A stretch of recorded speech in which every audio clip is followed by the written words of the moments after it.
Hey guys, welcome to my YouTube channel and kung may part 1 ng Learn Bicol Words part 1, ngayon ay may Learn Bicol Words part 2. Number 1, ang malakas sa Bicol ay makusog. Ang number 2, ang mahina sa Bicol ay maluya.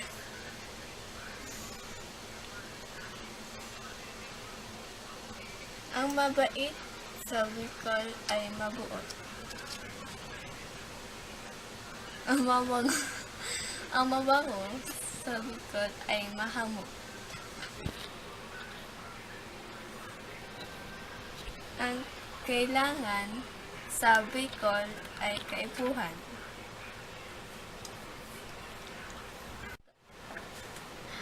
Ang magbigay sa Bicol ay magtao.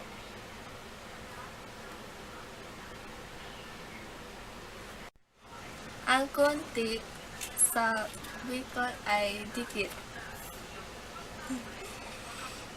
Ang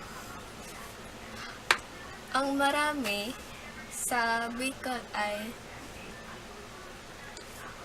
dakol. Ang malaki sa Bicol ay dakula. Ang maliit sa Bicol ay sadip. That's it for today, and thanks for watching. If you like this video, thumbs up and don't forget to subscribe to my channel. See you guys in my next video. Come on!